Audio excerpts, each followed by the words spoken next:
This is the Mobile Tech Podcast, brought to you by worldpodcasts.com. Now here's your host, Tech Girl, Miriam Joie. Brought to you by Audible. Stay tuned for a special offer at the end of the show. Hi and welcome to the Mobile Tech Podcast. I'm your host, Miriam Joie, and today is Thursday, February 25th, 2021, and my guest is the awesome TK Bay. Hi, TK. Glad to have you back on the show. Thank you. Thank you very much for the amazing introduction. Hope you're doing well. I'm doing great. It's really good to see you. I want to touch on something that was kind of happening when we were doing last week's show, and as a science nerd, and I know you're a science nerd, Yes. is super exciting, is the Perseverance rover, the incredible landing on Mars. And Absolutely. like, wow, like how, as an engineer, I have a hard time wrapping my head around all the moving parts for that one. Isn't it cool? Just a different, yeah. I mean, if you think about the fact that, all of it is automated, it's descent to separation, to heat shield separation. There's a lot of things that were posted online after, obviously, we now get to see all the footage, and all of that happened automatically. And, even though that this is technically the second time they've done it, the fact that it landed perfectly, sent pictures back, and, the whole experience is crazy. And we were sitting at home, we were able to basically, watch the live feeds online with the different, YouTube and so on. So very, very excited. It's definitely an amazing, also, first part of an interesting mission too, because this is different than the last time. We're not just trying to get a rover there. We're also trying to bring some stuff back.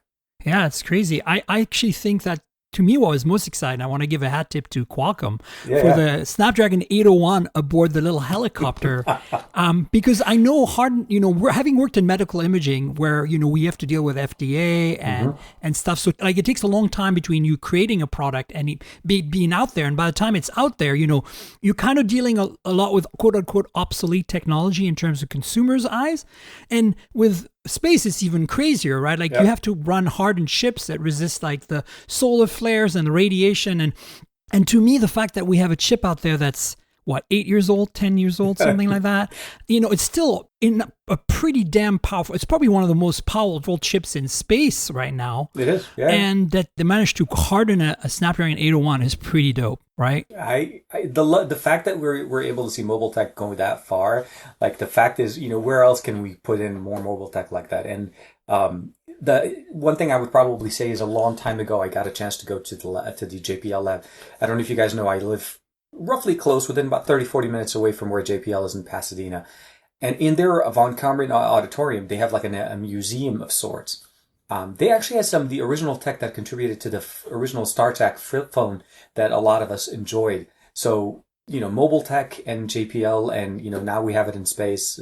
It's amazing. I love the fact that they're always involved in technology and advancing it, not just for the private sector, but also to the public sector.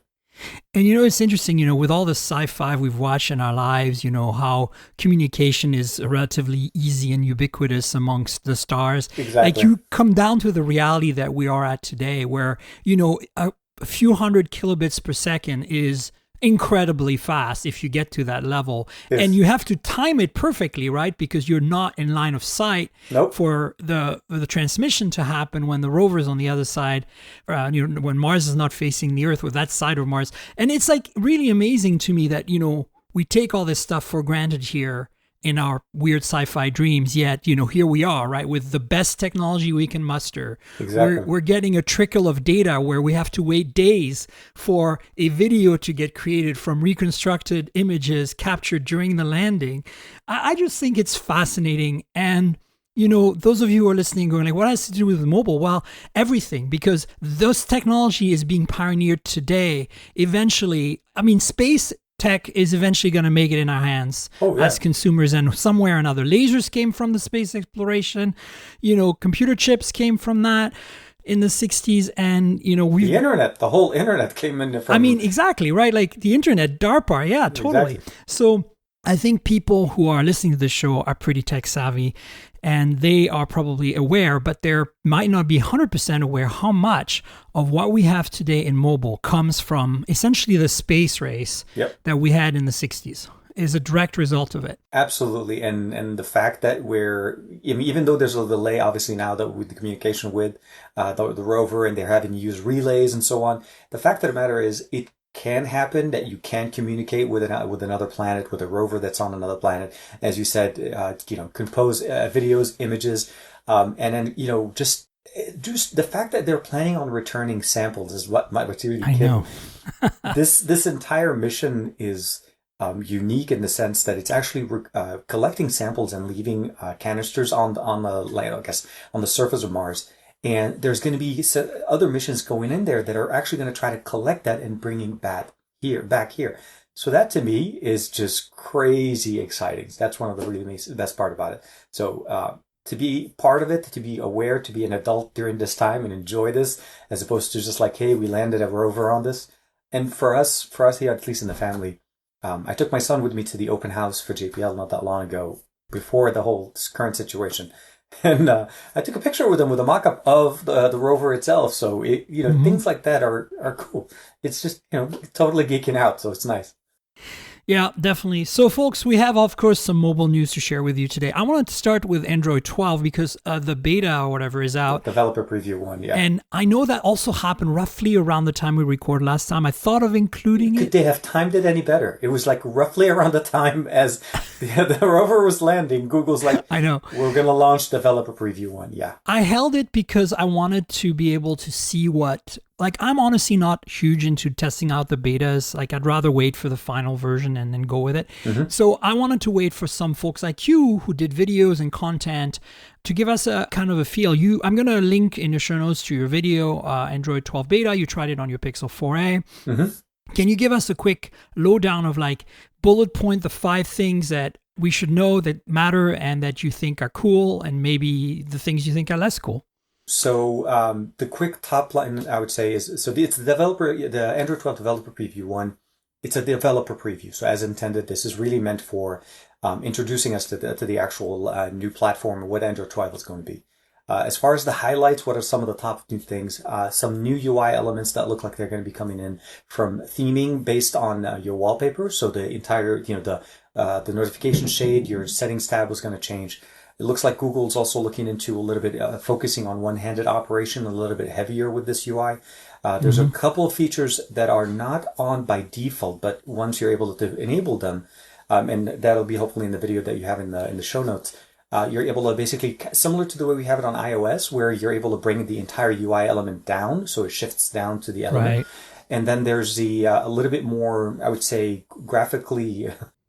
more rounded graphical interface of the settings tabs. So definitely a UI-based element in there. A couple of new things also coming in seem to be also around the chat or the conversation bubbles. So there's going to be a little bit more focus on those. We found some new things in there as well that are maybe not even considered to be part of Android 12, but they were in the actual code. And we activated them, like the ability of removing that short swipe when you're swiping a notification away, where you normally have the little setting gear on the left of it. You're able to disable that option so you can do just a straight swipe away. But generally, a lot of it is also under the hood. They're trying to focus on removing the emphasis on having an entire an OTA to actually update your system. So they're trying to also put in more emphasis on Google Play Store. So relying on the Play Store to update parts of the Android system. So a lot of good things coming up. Still first developer preview, and some of the things I mentioned also with the UI elements may not actually make it to the end, as those were actually, we needed to actually enable them. They weren't even on by default in the developer preview. So it's exciting, but still early days. Yeah, no, I watched your video and I was like, yeah, I'm looking forward to this, but it didn't like blow my mind or just maybe like, oh, okay, yeah. Like, I can't wait. Like there were some releases of Android in the past where I was like, I've been waiting for this feature for a long time.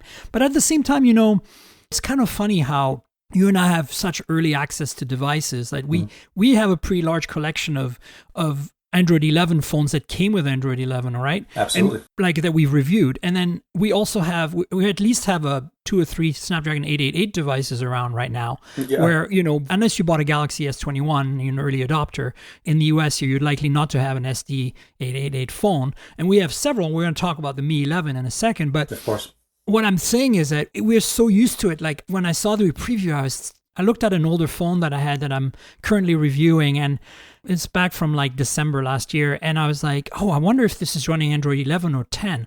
And it was only running 10. And I was like, holy crap, like, how can it only be running 10? 12 is about to come out. You know, my brain was starting to like do the gears. Yeah. And it's just like, I think we got to slow down. Like, very few phones are running Android 11 in reality right now. 11 is market penetration is actually very small considering where at least where we should be at this point in the process. So Android 10, most devices are barely catching up to 10. 11 is still in the future, and while we're able to play with Android 12 a little bit now with the developer preview, Google's roadmap, at least for the current stage, is not releasing it till somewhere in September.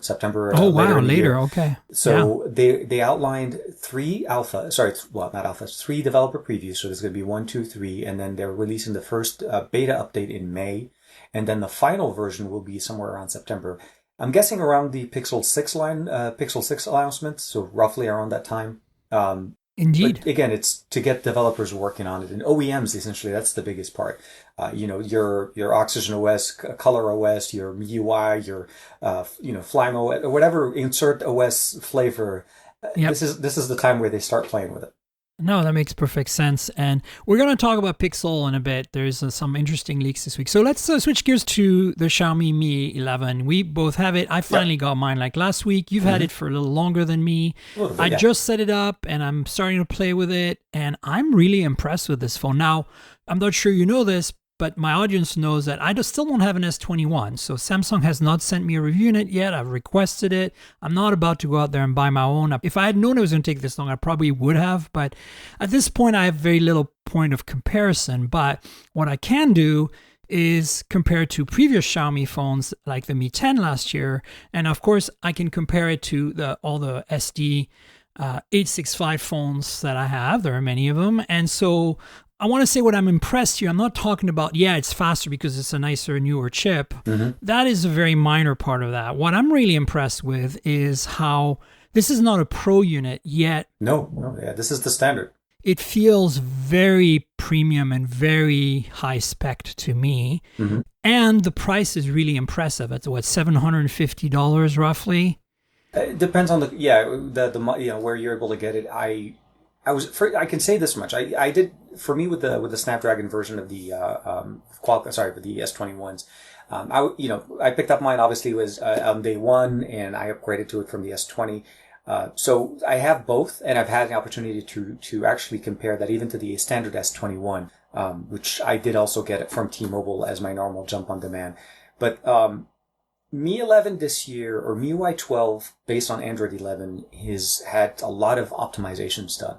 And we're not even at the MIUI 12.5, which is what Xiaomi is promising us, giving us a little bit more performance optimizations and also ability of uninstalling system-based apps that typically people are always, concerned with Xiaomi devices. But the fluidity of the UI, the overall, it was done so right. And like you said, even though this is not the Pro, it feels like the Pro. It feels like it's hitting the marks that what we saw last year with the 10 Pro.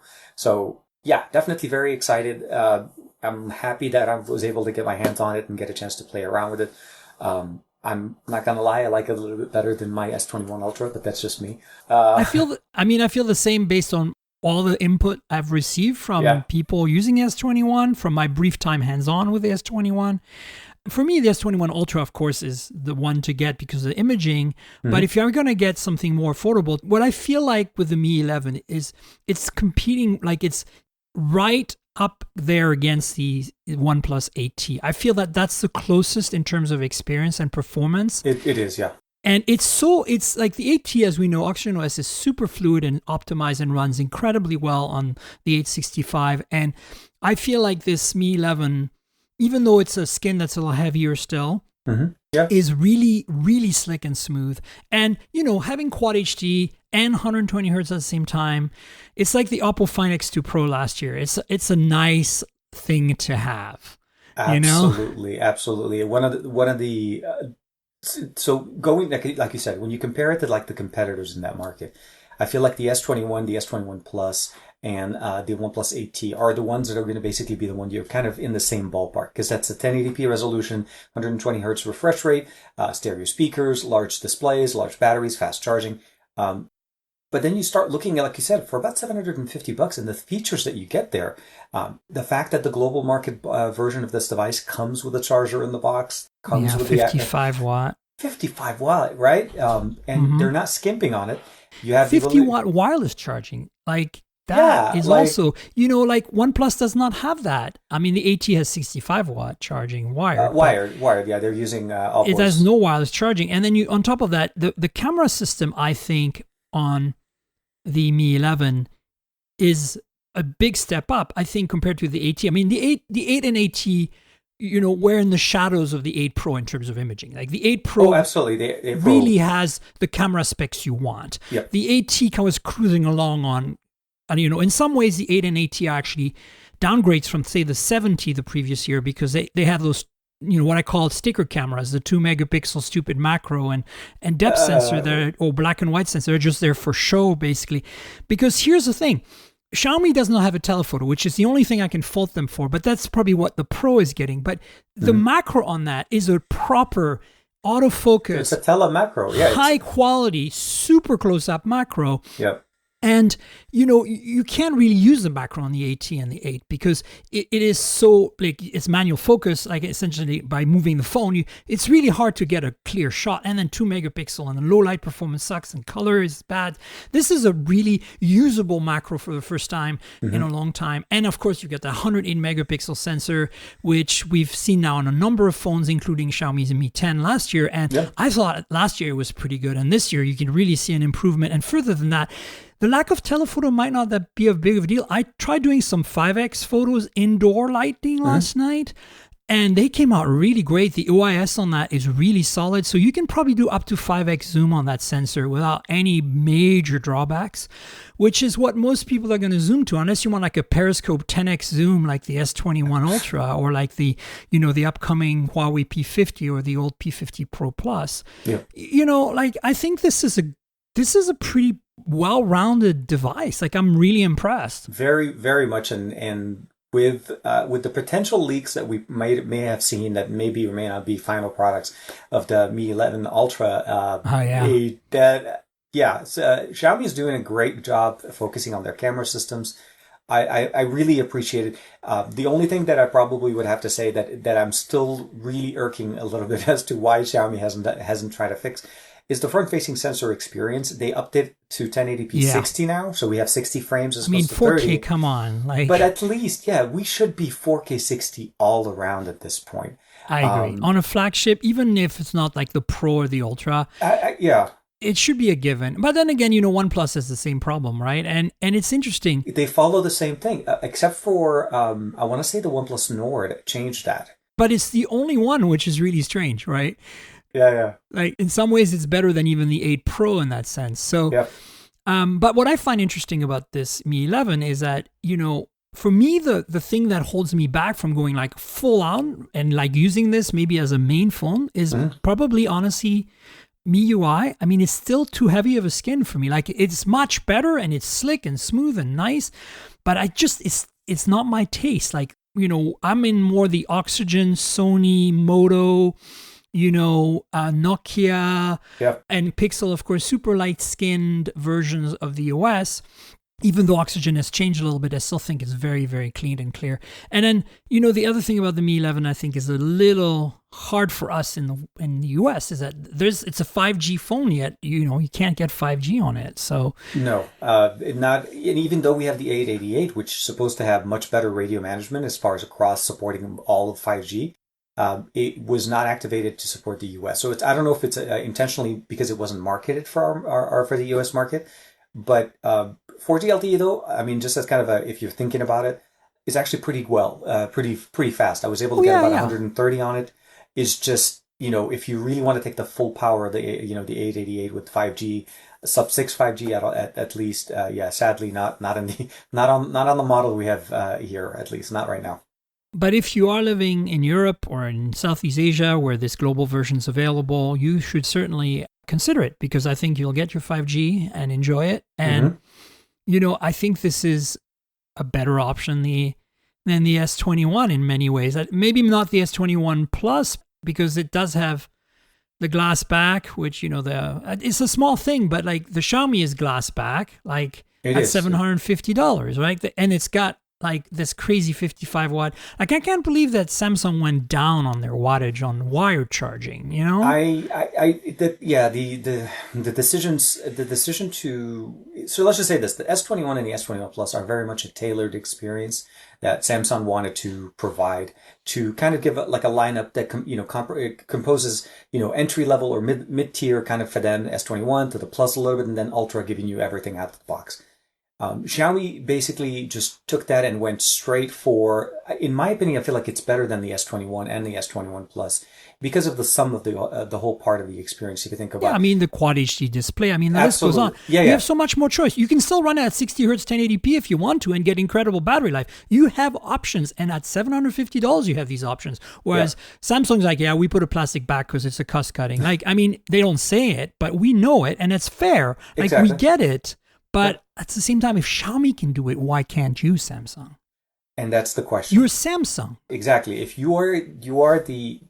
my thing is, I fell in love with Samsung because of what they used to stand for. They were the company that didn't want to copy anybody else, and they gave you all those cool features: the SD card, the QHD resolution, stereo speakers before anybody else, all of those little things. And then I even found a little bit also when I ran like some performance comparisons between the two. I found like the 888 on the Mi 11 was running a little bit better or more consistently than I saw it on the S21, because it seems like there's a little bit of throttling also going on depending on which model that you're getting. Oh, the S21 is definitely throttling. I write lots of my reviews for Hot Hardware, and they got an S21 and they tested it, and it's throttling all over the place. They're really into the performance aspects and the benchmarks. So check out that review on Hot Hardware.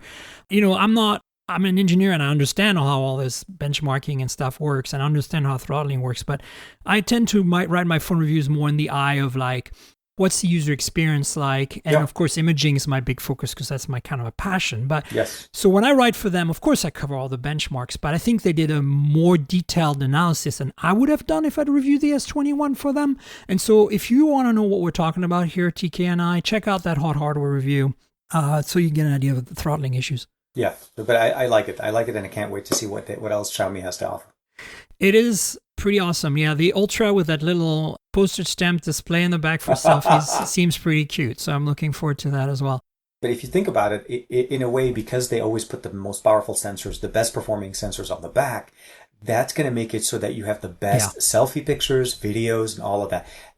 You're no longer blind aligning your face on a picture to take a selfie or a portrait image. So really, really nice. Hopefully we'll see what they have to offer there. Yeah, it's interesting also that we haven't heard about a Mi 11 Pro at all yet. Last year they announced both the standard and the Pro. This year, and it seems more like also kind of like at the end of the year of last year, we're starting to see individual releases. Companies are trying to go for the whole, we'll have a launch event for every single version. So it's good. We'll see. So we spoke about the AT a little bit. It's been a bit of one of the darlings that we've had for 2020, even though it really missed the boat on wireless charging and the lack of telephoto and the crappy 2-megapixel sticker macro. But that being said, there was a Cyberpunk edition, and you and I both had. In fact, you and I shared the same review unit. You got it first. You did some videos. You mailed it to me. Exactly. I was not aware that it was going to be a shared experience at the time. Neither did I. I was till my time with it was over, and then they gave me the return label, and I'm like, oh, I'm not returning. And then as it was produced, so yeah. And mine went to someone else. I want to say, TK, I'm grateful at how cleanly you unboxed that thing, because I was actually able to make a video, which I still need to edit, that is pretty good because you kept it all pretty intact. But look, the reason I'm bringing it up is we both spent time with this phone. And I think the takeaway is that if you are in the US here and you're jonesing for this phone because it's so unique and different and looks so cool, and maybe you're a fan of the game, you should consider buying it, because you can actually get the Google Play Services stuff working very easily by just installing the APK from like APK Mirror or whatever. And then it's also perfectly usable. You won't get 5G support for the US. It's like by importing a OnePlus Nord, like the big Nord, not the baby Nords. But at the same time, I felt like I used it for a couple of weeks. Like I took it all over the place with me, and it was just a great experience. It worked perfectly fine. 5G right now in the US, or at least sub-6 5G for us, is still very much comparable to what 4G LTE speeds are in some areas. So realistically, if you're a fan, if you're a diehard, Cyberpunk, and you love the game and you want to be able to get that experience outside, have that with you. They provide as a custom case, and there's even a custom pin that comes in the box. But the package that you and I shared had all those extra ones. I so wanted to take those out. I was ready to send you an empty thing. That whole thing will be like TK, there's supposed to be pins here. I'm like, I don't know what you're talking about. Yeah, right. They're so cool. They're so cool. I love it. I love that kit. It was very nice. And the design is not my thing. Like I kind of enjoyed more the McLaren editions. But if you've seen the McLaren editions, this is kind of like a more yellow version of that. And even more over the top because the glass has this sparkling like finish under it. Like it's amazing. And then the wallpapers and the entire aesthetic, the way it boots, like it looks like it's booting Linux with a whole bunch of like lines and stuff. You got to give them props for, we know it's all just marketing and tie-in. Exactly. But it's fun and it's well done. In this case, I felt like, I'm kind of actually jonesing to see OnePlus do other partnership with other brands. I would love for them to go back with, McLaren. That entire partnership for me was a weird. Oh my God, yeah. Like last year at CES, we had an opportunity to check out the McLaren edition version, which was a T-Mobile edition version of, I think was it the OnePlus 7T Pro McLaren edition. And then right after that, all of that went out. And then, when we saw the Cyberpunk editions come out, I felt like there was at least glimpse that a hope that we will see more themed based version. But, at the end of the day, when we look at smartphones in this manner, as you said, marketing, wallpapers, and all of these things are basically just a marketing aspect of it. It still kind of gives you the option to have a very unique piece of experience.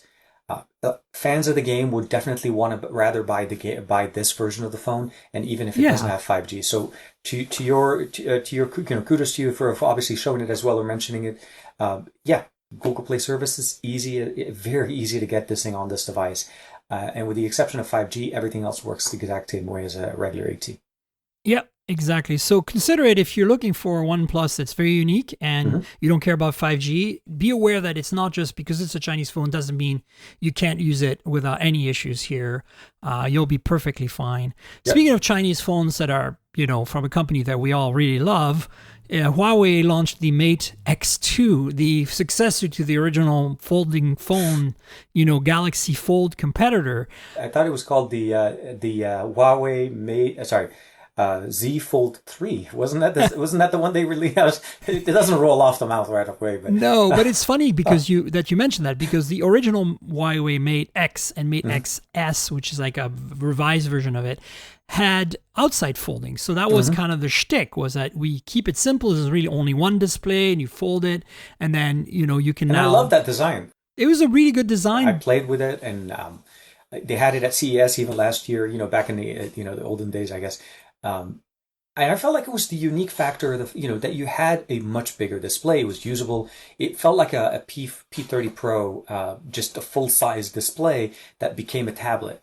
I understood obviously the mechanics behind it, that it wasn't as rigid, it wasn't as protected. You had to put it in a case. You have to basically very much baby it. But I guess Samsung won with the design war in this one, I guess, and we'll have to see what they bring in with the Z Fold 3, the real one. For sure. Well, so this X2, Mate X2, is essentially adopting Samsung's approach with a inside screen, right? And then you have on top of that an outside screen, obviously, because you need that so you can use the phone one-handed, like when it's folded shut. And it looks very slim, and it looks like the hinge is a very similar design to the Razr in the sense that it has a teardrop shape because it's there's not much of a fold compared to the folds, and no gap when it's shut, which is nice.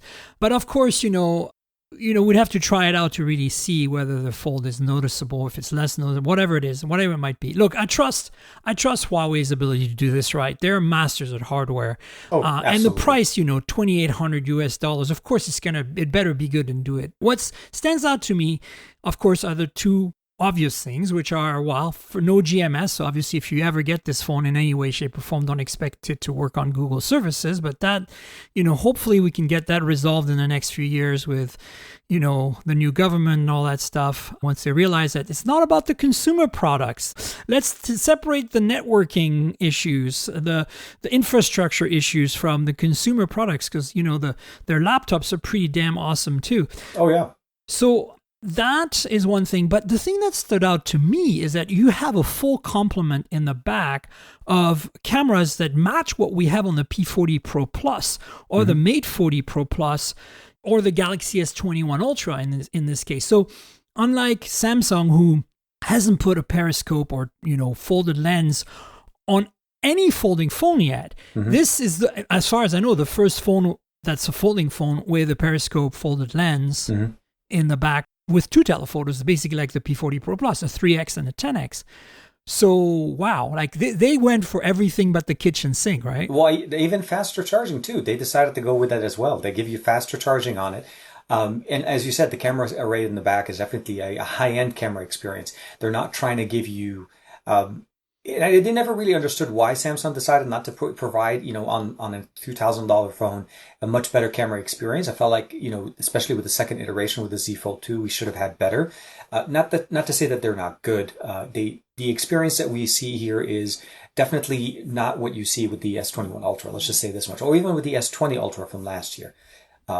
Huawei is the company to push the limits. My hope that we get better experience, a better, I guess, a return back to some of their market shares that they used to be able to provide services in. I did notice, though, that it does lack a little bit. There's no camera on the inside, though. That was a little bit of an interesting design change. Oh, yeah, really? Interesting. Yeah, like they're like, okay, no, we're going to give you the best cameras, and we're not going to give you a little tiny thing. No, we're going to give you a full display. So, yeah, inside displays, no camera. They want you to use the external great cameras, and they retained that one feature that Samsung copied, was the ability to see yourself with the secondary display. So when you open up the actual mechanism and you turn on the cameras on the back, if you want to use it in selfie mode, you turn on the right or the left side of the display as your front-facing your viewfinder. So that was on the first one, and I love that feature. And then when Samsung brought it on the Z Fold 2, I love that as well. So glad to see that they're focusing on the best cameras. Yeah, for sure. And I think the last thing that I want to bring up on this phone to me that stands out is that we have a 90 hertz display front and back. So basically the main display, which is 120 hertz on the Fold 2, is a 90 hertz here on the Mate X2, which I think is fine. I mean, it could be nice to be 120, but it's interesting that Huawei hasn't launched any flagships with 120 yet. They only have 90 hertz at their OLEDs. But the front is 90 hertz, whereas on the Fold 2, Z Fold 2, the front is 60 hertz. So if you want that smooth experience, whether you're in like handheld phone mode or in tablet mode, again, Huawei delivers, and then like, as you said, the charging is on par with the P40 Pro Plus, which is like 50 watt wired, 50 watt wireless or something like that. And that's what you want. Yeah. You want to be able to have the flexibility of, if you want to be able to charge it quickly, do so. With large batteries that you get on these phones, that was one of my biggest concerns that I had coming into the S21 Ultra is they went back down to 25 watt. And I know some people may say that it doesn't charge 45 all the time, but it is very much noticeable when I want to do a quick top off on my S20 Ultra back when I had mine. And when I'm doing it now with the S21, it is very noticeable of the slowdown on the speed. So yes, we want faster charging, and we understand that obviously battery degradations and so on. But at the end of the day, consumers value that. Fast wireless and fast wired give us the choice, especially when we're paying, the premium price. And it's the same with electric cars, right? Like I think, I have a Model 3 and, you can set the limit for charging every time you charge and it remembers the last one. So if you forget, you set it to like 80%, it'll stop at 80%.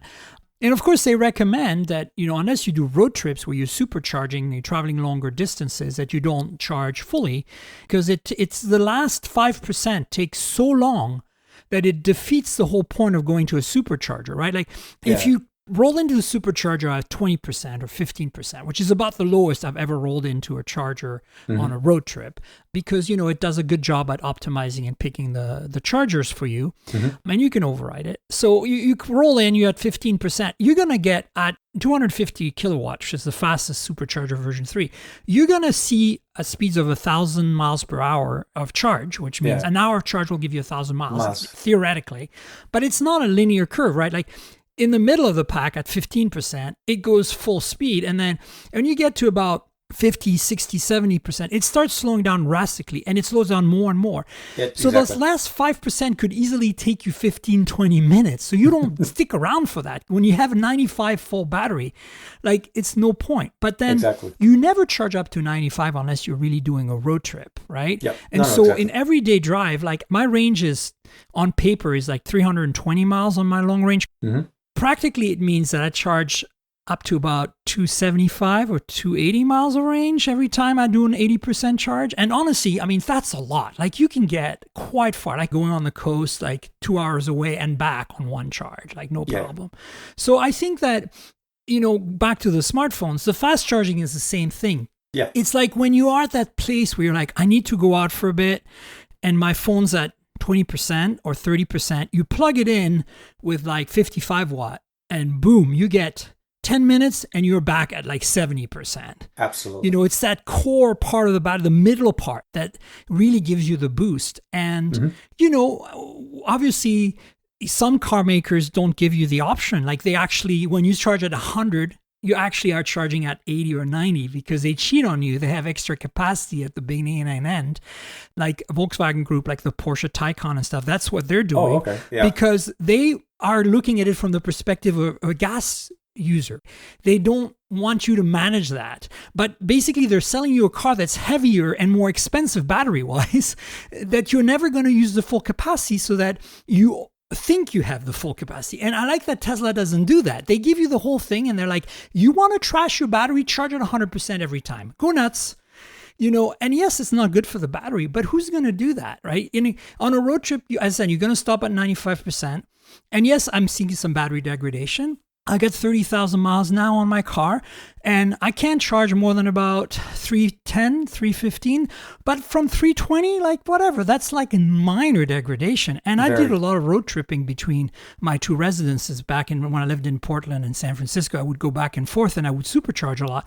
So I think you can manage it. Yeah. And I like that the phone makers are giving you the choice. Like, if you want to trash your battery, you can. It's just like Tesla. They're like, you just don't understand how the technology works. I think protecting people and not giving them the option to get the full shebang, like Volkswagen is doing on their cars, is weird to me. Like, because like, you're paying for extra batteries and capacity you'll never use. No, and the ability we're giving the choice to the user, I think, is always a better choice.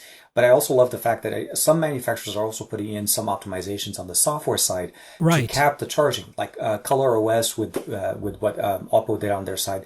The battery charges up to 80% overnight, and then only goes up to 100 when it learns when you normally get up in the morning and take it off the charger.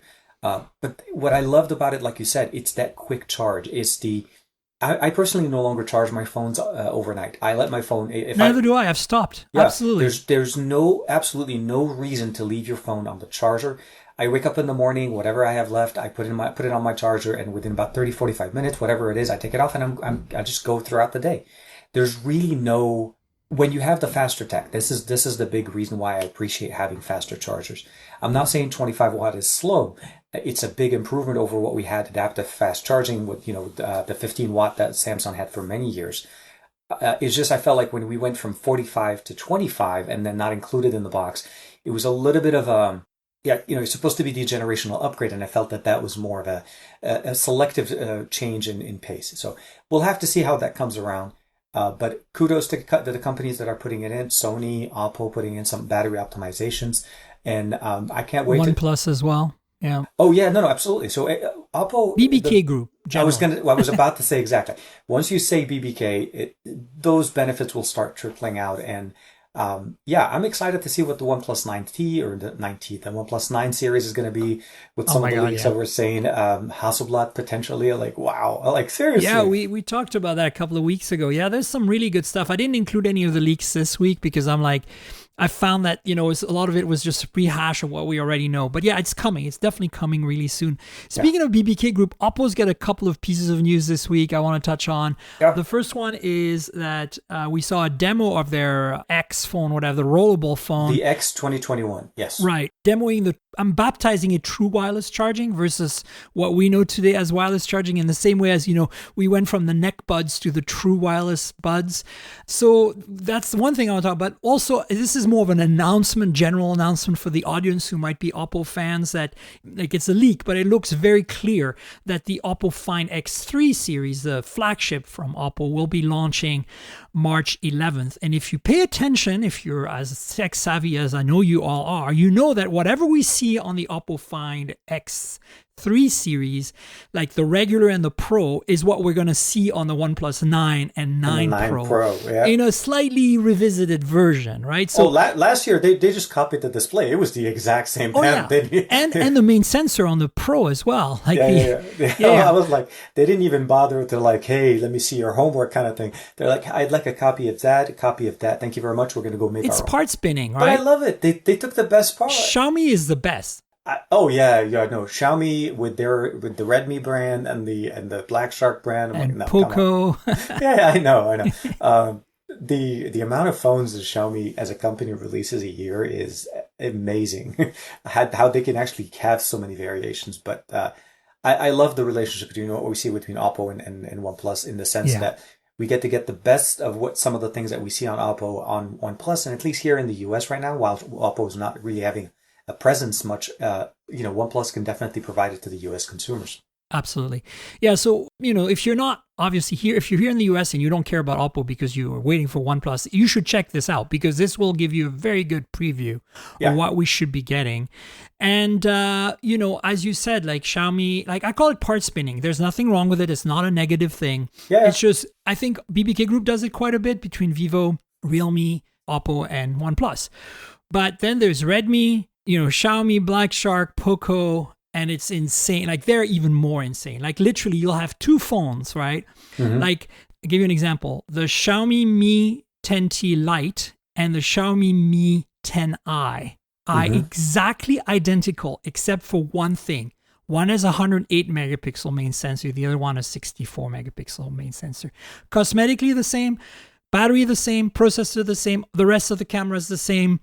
Like, I don't even know how that market exists. You know what I'm saying? Like, and they're very regional too. It's like you can only get this phone in like India, and that this phone is available in the Philippines. And it's exactly. Like, so, if you're looking at it from like you buy your phone's gray market from an importer, you're going to be really confused. Say, why there's two versions, the same price roughly. One has 108, 164. It's because they're meant for completely different markets. And sometimes companies will also release the phone with the same name, but different specs in different markets. So you really got to do your homework on it. And one of the other things, specifically since we were talking about Oppo, is I heard somewhere, read somewhere that at least the Neo model of the Find X3 is going to be a rebranded version of the Reno 5G Pro Plus. So they're also going into some of the Reno things, which the Reno one is running probably going to be the MediaTek processor. So we'll have to see which.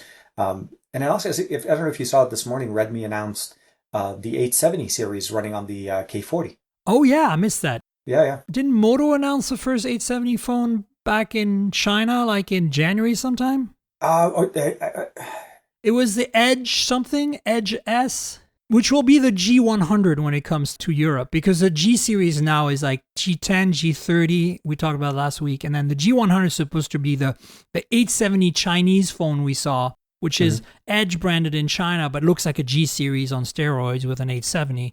And that probably will come to Europe and maybe to the US as a Moto G, I don't know, like some like G Fast or G Premium or G Plus or whatever. Pro Plus, Special Premium, I'll add the titles, keep going all the way. Tell me, TK, what do you make of this Oppo True Wireless Charging? So And I always love to go back to CES the way we get to see different things. So it was demonstrated a few years in a row of wireless technology, of wireless charging across rooms. I don't know if you had an opportunity to check it out during CES. I remember that. So the technology itself is not very new, but the fact that we're starting to see it in consumer product from not just one manufacturer, but multiple manufacturers, I think it's interesting. I think it's interesting because it allows us for the user on the consumer side, to charge your smartphone while using it close enough to the charger. As you saw, this was not going to be, earth-shattering, you're walking around the room kind of thing. But it gives you the ability of holding the phone, using it, and as I think it was the article mentioned that it also worked at an angle. It doesn't necessarily just work in a straight kind of, you have to hold it very much, parallel to the actual surface itself. I think it's interesting. They're not fast, so I don't think they're trying to demonstrate speed here. I think it was 7.5 watt, right?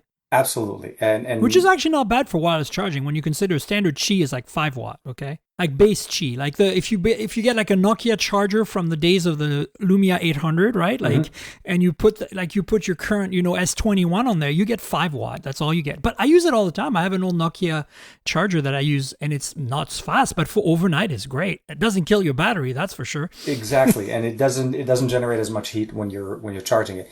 I think it's a good approach, but I think it's intended to be more of, I have my phone on the charger, but I want to be able to use it at the same time. So you could put it beneath you, it's sitting there, you can use it, you open up, expand it, close it. I think it's a good technology. I think it's something that we need to start seeing more advancements in it. Maybe to a point where we have one wireless charger that charges our devices that are on a table wirelessly. Basically, you just have it on the table and it just, emanates the energy over to the different devices. We'll have to see some of these, if in practicality, this is something that we're going to use. Because when we're charging our phones, we typically don't really use them. But it's a nice thing to have. It's great. You can pick up the phone, check it, put it back down, and it still works. I hope, again, I'm hoping it doesn't come with a super premium price on it, because it is on their first rollable phone. So we already know the phone's going to be expensive. So we'll have to see. Well, I think it's going to be expensive at first, but give it 10 years or so, and IKEA will sell desks and night tables. I can't wait. You just toss your phone on your night table as charging on your desk with us, right? Like how many phones are on our desk at any given time? I actually think we're going to reach the limit, like where the little LED will flash in the corner of the desk saying, no, you got 10 phones charging here. I can only handle 8, okay? Or something like that. Yes, no, absolutely. I can't wait. And Xiaomi, I think last year had that one nice, I don't know if you saw that one, the charger that finds your device on the surface of its charger. Yeah. Remember that one? The one that Marquez had that one there, and I saw it on Max's thing. So that was actually interesting. But smart chargers like that, where they're able to center to the coil, to the wireless coil on the back of your phone, and once it's done, it moves to the next accessory that's on the same surface. That's not a bad design. I like it. I mean, it's clever. And anything that has an XY coordinate robot underneath it, to me, is gold, because I'm a nerd. Kick-ass. Always. We got some Pixel leaks today, and there's leak of a slightly tweaked Pixel 4a 5G that might come out as a Pixel 5a. So what do you make of this leak? So there's a couple of sides to me. On one side, I'm excited that we went with dual sensors as opposed to a single sensor on the Pixel 4a. I'm using the 4a right now with the developer preview, the Android 12. On the other end, I do also notice that basically Google seems to be leaning heavy on the design from last year. So there may be a continuation of a conversation this year with the design. So the design aesthetics is what I'm looking into. I like that. I'm excited about it. I think it's a good design. Yeah, no, absolutely. The design looks very nice. The updated sensor array is definitely very good, which is something that I'm excited about. So my hope essentially is that they continue with the philosophy as far as the pricing. This is the 5A after all. Some of the leak also mentioned that maybe a potential of an XL model at some point. So maybe a return of a larger form factor. That was about the only thing I missed on the 5 and the 4A. I like the 4A 5G because of the fact that it was it's the right size. Yeah, it's the XL. It's funny. I went into it wanting to make the 5 the phone for me. I still am on my OnePlus 8 Pro because I need wireless charging and all this other stuff, and I need a flagship. But if I had to pick a Pixel for 2020, there's no doubt in my mind it'd be the 4A 5G, simply because it's the right size, and you pay so much more for the 5 for really essentially about the same phone. The only thing you gain is wireless charging, a bit more RAM, a higher refresh rate display, and of course the waterproofing, right? But that's it. Like, you can probably live without all four of these when you consider it's only a $500 phone, the 485G. And that's why I think that, like you, I want to see Google really focus on that middle price point, but I want them to make one phone, the Pixel 6 XL, whatever you're going to call it. That's an 888 that has all the bells and whistles, that costs $900 and just doesn't have this weird stuff like Soli and stuff. Like, just give me a freaking full-on triple lens, telephoto wide, ultra wide, like wireless charging, the shebang. Give it to me. Give it to me now. I will switch back from OnePlus in a heartbeat. That's all I want. So here, my thought on that when I was looking at it, because we're almost at the end of February, right? Yeah. And we've seen many announcements from Qualcomm when it comes down to SoCs. We've seen the 888, the 870, the 490. I'm almost tempted to say that I feel like maybe a Pixel or Google maybe going down the 870 series approach. It may not be. I mean, I realize it's not an 888. It's pretty much an 865 plus. Yeah, plus. Exactly. When you just want the plus, you get the plus cubed. I wouldn't mind seeing an 870 because we've seen many. We already know that the 865 line is very tried and true and proven SoC, and they didn't use it last year, so we don't have an 865 type of a device. If they don't go with an 888, at least go with an 870 and give us that 100%. Experience, because they could still perform and deliver on all the lens configurations, the performance benefits. And of course, 5G technology is already there, maybe separated modem from the SoC, but it's something that we've used. We know that it does really well with battery life, and I'm sure Google will make sure that it shines absolutely with any of their devices. So yet to come, but the leaks that we're seeing at least are very exciting.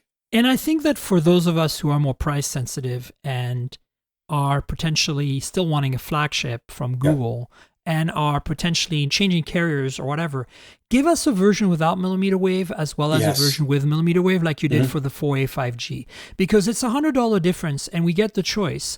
And I know it's a lot of SKUs, but you already did it for the 485G. So I felt that I was paying $100 more just for that on the 5. And yes, I get water resistance and I get wireless charging, I get 90 hertz and I get more RAM, but that's peanuts in cost compared to the millimeter wave tech. And I felt like if you bought a Pixel 5 in the US this past year, you paid $100 more for something you might never use, depending on who your carrier is. Almost, rare. I mean, even for us here in LA, millimeter wave is very, very centralized in very small areas in LA.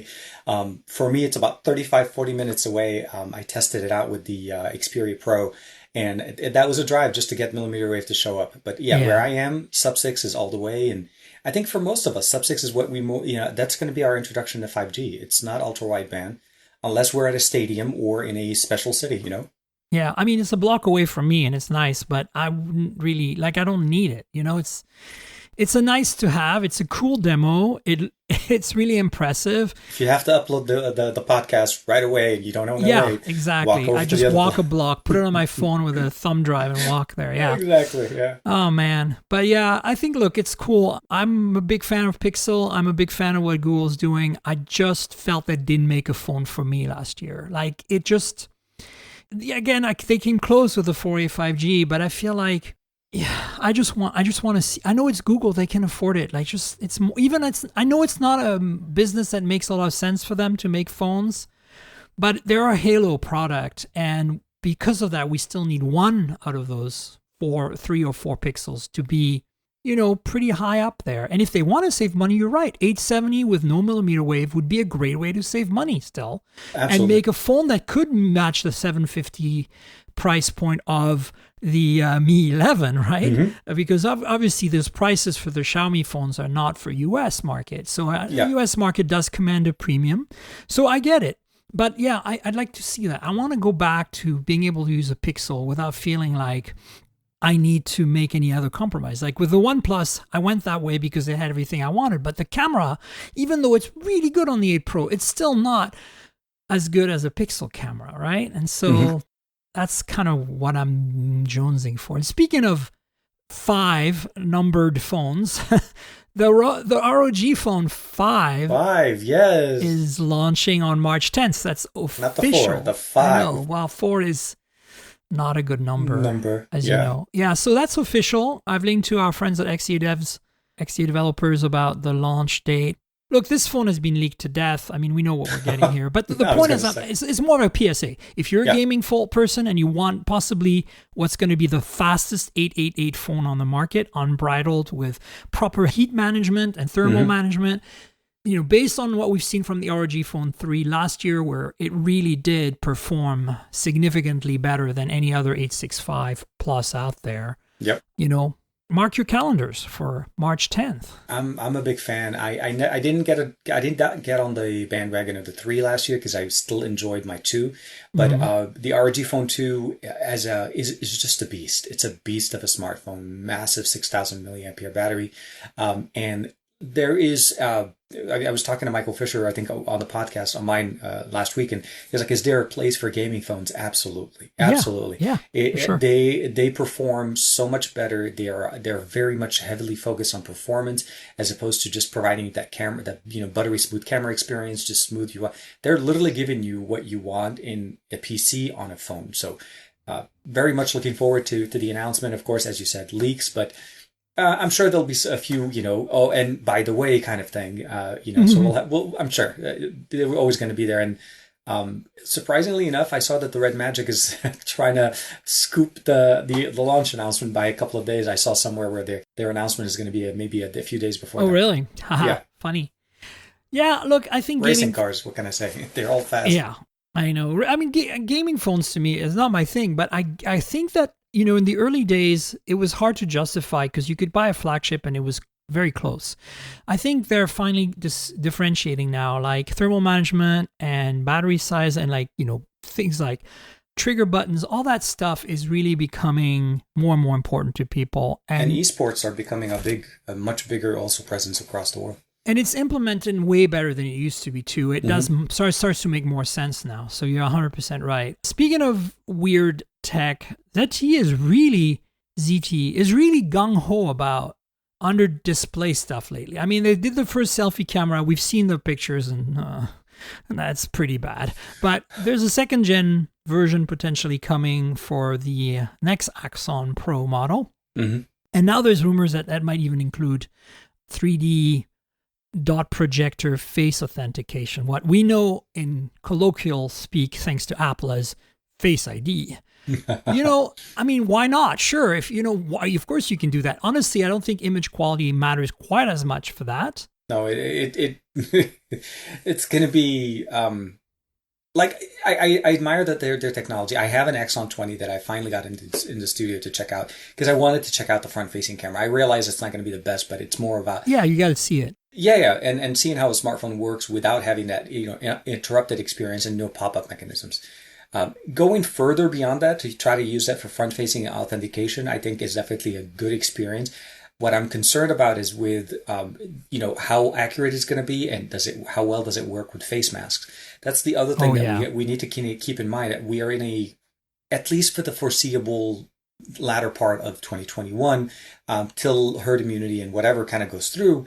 There's going to be a requirement to wearing facial masks. So how well does it work? And of course, is it the same kind of experience that we got with the first one where the camera experience is not the best, but they could definitely perfect it there with more of a, getting at the print of the face and the ability of going through materials.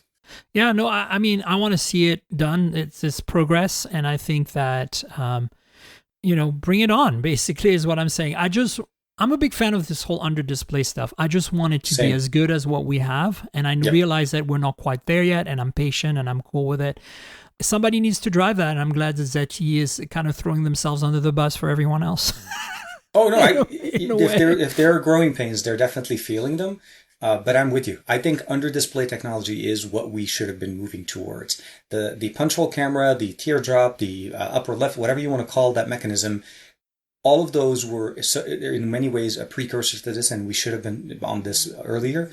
They're doing a good job. And like I said, regardless of the fact that the front-facing camera may or may not be the best camera at all, it's there. you have a good sensor on the back, but it's the fact that they're pushing it. So within a year or so, those are the things we want to see. Yeah, for sure. Yeah. So we have one last item, and it's interesting because, so Carl Pei left OnePlus and founded a new company called Nothing, and we've been covering it on and off. And it seems like we're seeing the same thing we've been seeing with OnePlus, this kind of viral marketing and more news, more and more announcements coming in. Supporters. And last week we had the news that they had acquired the Essential brand, and we covered that on the show. Yeah. And this week, the press release I received said that they hired the teenage engineering team. Yeah. As you know, Carl Pei definitely lived in Sweden for some time. Mm-hmm. And, Teenage Engineering is a Swedish-based engineering and design firm. They gave us really cool synthesizers a few years back, which were way ahead of their time and very portable. And that's what they're best known for. But they've designed consumer products like Bluetooth speakers and things for years for a lot of companies. Knowing the Swedish connection here, it doesn't surprise me that this partnership is happening, but it's more than a partnership. It's not like they just hired the company. The team is actually a part of Nothing in a way as well. So they've been hired as part of but it's interesting because it kind of hypes it up a little more. Mm-hmm. Because this is valid hype. You know what I'm saying? Like, teenage engineering is seriously good stuff. So this is hype that you can kind of like follow through with. So the Essential one is really just a marketing exercise. I'm not even sure you really want the Essential brand. It wasn't, it was a great phone for us fans, but it wasn't a very successful product at all, right? No. So, from day one, definitely a lot of challenges with the Essential I'm phone. expecting that next week we'll get another press release from Nothing that announces that they acquired the Pebble brand or something like that. It'd be really hilarious. Took it right from under Google's. Oh, were you thinking that too? Yeah. I was going to say, they were like, Google decided to let it go, and now Pebble's going in. Yeah, no. No, look, this is very intriguing what Carl is up to and what his team is doing. I'm hoping to get whatever their product is early on under embargo. And if anybody from Nothing is hearing this, please count me in. I've already pinged your PR folks about it. But look, the reality is, whatever they're doing, the rumor is some sort of headphone or earbud product. I think that was the first product. That's the first product. I'm on board. I want to see, I met Carl many times and talked to him, and he's a smart guy, and he's got a keen eye for a good product. Mm-hmm. Not just design, but like good product. And that's why OnePlus is such a good product in general. And so, bringing that to a completely different part of consumer tech, I'm on board 100%. And I think the hype there's always going to be some overhype and the viral marketing that goes with it. But that's kind of also something that Colin and his team have done very well for OnePlus in the past. I was going to say, they've stumbled, there's been some stumbles in there. But the point is that overall they've learned, and, he's much more mature than he was 10 years ago when he started OnePlus, right? So the reality is that this should be very good and interesting. And I think it will live up to a great extent to the hype. I think that there'll always be some overhype, but things like this to me are the kind of hype I want to see. I absolutely, and I time is we're getting closer to around the middle of the year, around May, I think was when they originally said. So, and I saw the same announcement a couple of days ago. I got the PR email coming in, and it's exciting. It's exciting to see the progress that they're doing, and let's just hope the product meets the expectation, and it at least delivers the same experience we saw with OnePlus in the past. It was, even though it was slightly of an overhype, it was still a really good experience that built up a massive fan following, and I think a lot of people are watching for that. That's why. Yeah, for sure. So stay tuned. I'm going to continue covering this and keeping a close eye on it. I think it's important and interesting. And, it's a nice break from talking about all the usual brands with all their usual phones because, 2021 is looking to be just as busy as 2020 was in terms of phone launches. I'm feeling like we're just at the bottom of the hill looking up right now. We can't see the top because it's foggy because we don't know what's there. Yeah. But it's going to be a busy spring. Last year was harsh. It was, and I thought last year was because of the current situation's kind of effect to it, but it seems like no, it's continuing, which I'm all for it. Don't get me wrong. I missed the travel part of it, but I'm appreciating that a lot of companies are working with us while we're able to, still, work from home and get things done. For sure.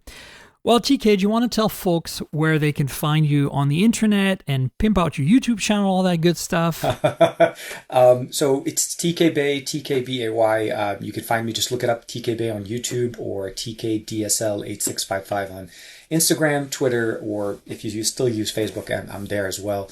And every once in a while, you'll see me do some editorial over on XDA as well. So I'm around. Yeah, you should definitely subscribe to TK's YouTube channel. It's awesome. I mean, honestly, your Android 12 preview did it for me. I was like, I'm done. I don't need to watch another video now. Like, that's it. It was very complete. So, yeah, check it out. I'll also link to your Xiaomi Mi 11 first impressions. There was a video there where you kind of said, is it a better phone, the S21? That's the video. So that's yeah. Check it out, folks. You know where to find me on the internet, everyone. I'm at Tankgirl, that's TNKGRL, like the comic book character Tankgirl, but drop all the vowels. That's my handle on Twitter and on Instagram. Twitter is where you should discuss this podcast with me and TK. You know, just ping us if you have questions, if you want to know, if you disagree, or whatever it might be. And then remember that there's also at Tankgirl, TNKGRL on Instagram. That's where you'll find photos of phones that I'm playing with, photos taken with phones I'm playing with, all that good stuff. There's also a YouTube channel to go along with the podcast. There's actually two YouTube channels. There's youtube.com/mobiletechpodcast, which is the main channel. It's been around for a while. That has all the unboxing videos. So I'll give you some visuals. I've also got some review videos and hands-on sometimes. Although with less travel right now, I don't get nearly as many hands-ons. Generally, I just get the product and review it. And then we have another new channel. Please subscribe to it. It's youtube.com/mobiletechmore. We're trying to cover more kind of like accessories, smart home stuff, you know, like products. Like we have a Sharp microwave that we're playing with right now. That's Alexa connected we're playing with.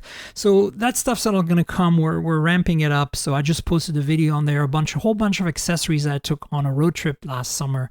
Things like battery packs and hubs and SSDs and things. So check it out.